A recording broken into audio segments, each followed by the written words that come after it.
X-Pac 12360. Hello, X-Pac 12360 fans and Fig Life community. I am Jimbo James Franck here with Sean X-Pac Waltman, and we are gonna unbox your first 123 Kid figure in the Mattel line from Series 41 from 2016. Overall, just by the box itself, this one has eyebrows compared to your Hasbro figure. Please tell me who shaved my eyebrows. Kurt did it. And it comes with the tag title, which we'll get into. On the back of the box, it says, your signature move here is the 1-2-3 kick. No such thing. No such thing? Never was a name for any, no. I mean, obviously people know I have the kicks and, you know, several different kind of kicks, but I never had a signature 1-2-3 kick. I always thought somebody made that up. If anything, it would have been the kicks in the corner. The 1-2 no. And then the back kick? No, completely made up. No one consulted me on that or anything. Okay. Height, 6'1". That's correct. Weight, 212 pounds. Probably not. Always wanted to be 200 pounds.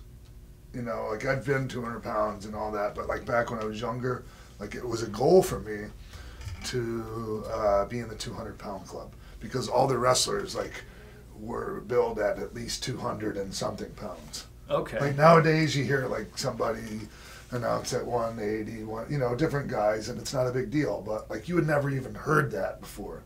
Like even like no matter what, like even if a guy was 150 pounds, they would have said he weighed 2 and change. Just because? Just because they wanted that 200. Okay. Yeah, because there weren't really any weight classes. From Minneapolis, Minnesota. Well, I mean that was my hometown that I claimed. At that time, I was born in St. Pete, Florida, but Minneapolis was the town that I gained my fame in, and first made my name for myself. So I have a lot of love for Minneapolis. You wear it proudly. Yeah. Ring attire from 1993 yes. Raw, which we'll get into. Yeah, I have some issues with that. Career highlights: May 17th, 1993 record upset victory against Razor Ramon on Monday Night Raw. Obviously. That always gets talked about. This figure, when we open it up... Yeah, I just want to talk about a couple things. Talk about it. All right. First of all, my costume, your singlet, my singlet, my tights, and my trunks. On this particular figure. Set of gear. No, the gear that the seamstress made. Her name was Terry Anderson. Okay. She made, I think it's at Redheaded Stitch on Twitter. I think that's her handle. That's great. But I love Terry. There's no 1-2-3 on the back of that actual gear. No. Because this figure's attire is based from when you won the tag titles with Marty Jannetty at the Richmond Coliseum in Virginia. Yeah. And I mean, it's not in bad like facial because like it does kind of remind me of my pout. I want to call it like, and especially with my chin and everything and how that would look.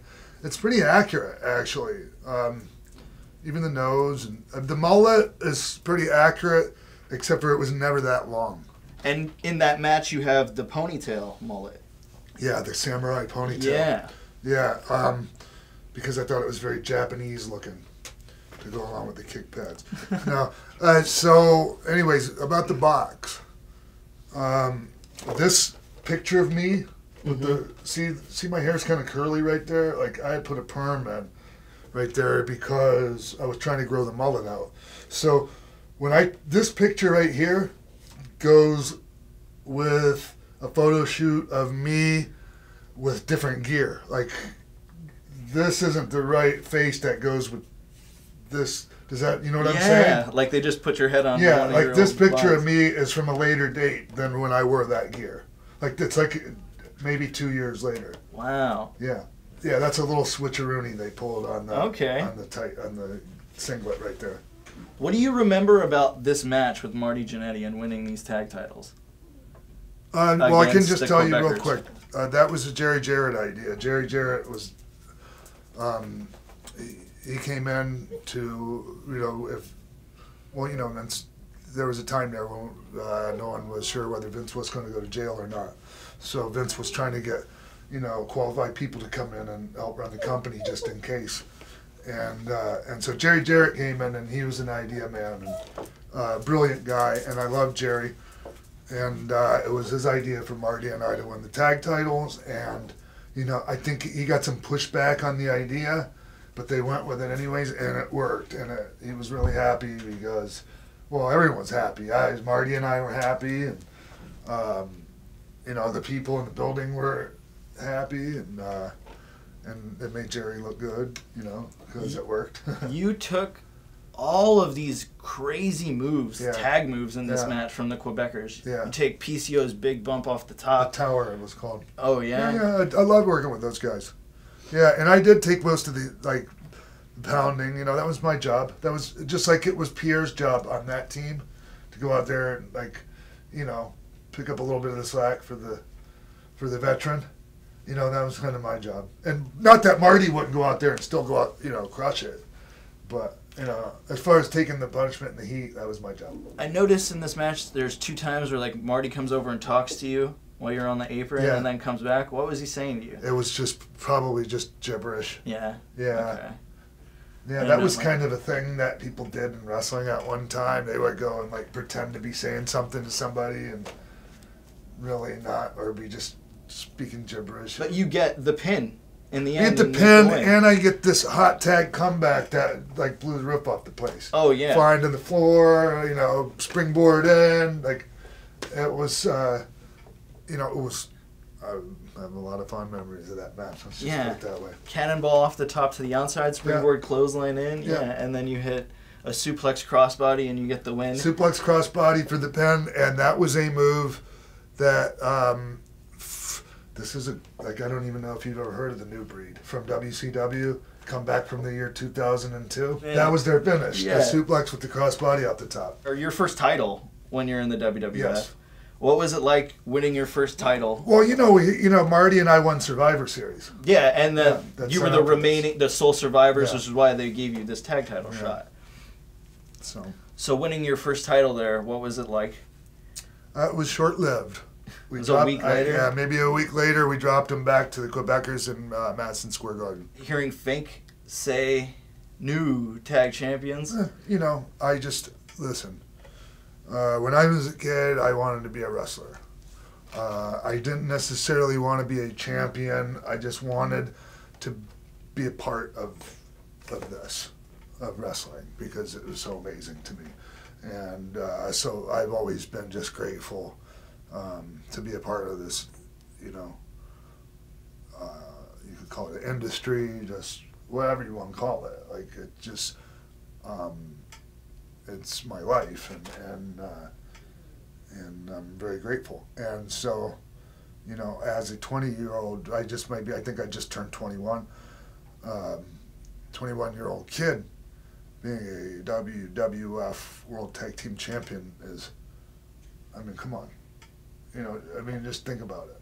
It's insane. Well, this celebration on Macho Man leaves the commentary table. Yeah, and that was a thing that Randy was really a big supporter of mine. And, he teamed with us at Survivor Series. And also, at times like that, he comes in the ring and, it gives us the endorsement. And Randy in my match with Brett. That's Randy doing commentary with JR, and just some of the best commentary of any match you'll ever see was JR and Randy. Doing play-by-play on my match with Brett. And so, Randy Savage. Love him, friend of his family's. Anyways, yeah. So you then celebrate, you guys go into the crowd. Was that... You just went with it? Someone tell you to do that? Now that you ask me that, I want to say it might have been planned, but it might not have. I just kind of, I don't know. I can't remember. Because it would have been something I would have done, spontaneously. You just feeling it? So excited to go? Yeah, but at the same time... Maybe we ran that by somebody, because that's just not something you do there. Okay. And they need to get the angles of it. Yeah, and the exit plan for you so you don't end up, surrounded by fans. Yeah, that one. So as soon as this match ends, it goes into a clip where you beat Razor for the first time. Yeah. Like, oh, the highlights. Do you think that would have been a better first time in line figure for the 1-2-3 Kid? Your debut against Razor? No, because I didn't, it would have been with Lightning Kid tights and, yeah, no, it wasn't going to happen. Okay. So you'd much rather, why not have, you with your first title and everything else? Well, I wasn't really, I was just happy to have a figure, Jimbo. So how do you... Big deal, man. Of course. Because this is kind of supposed to be a, not an actual exact replica or anything, but inspired by my original, was it Hasbro figure? Yeah. Yeah. That's so it's supposed to be kind of like that. Well, compared to that, what do you think? Are you I'm, man, the old Hasbro figure still holds up to this day, really. Oh, definitely. Yeah. Even the rarity in the green card and everything. Yeah. Awesome, man. But I'm grateful to still be having action figures made of me. Well, and this is just one of many action figures made of you that we're going to unbox and open and talk about. So subscribe to our YouTube channel. YouTube/X-Pac. If you already subscribed, like that video, share it with a friend. Follow him on Twitter @TheRealXpac, me at Jimbo in the Boot.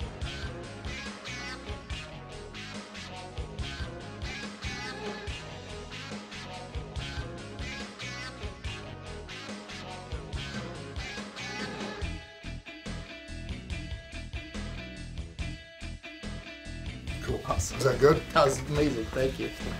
Thank you so much. Thanks. Thank you, Phil.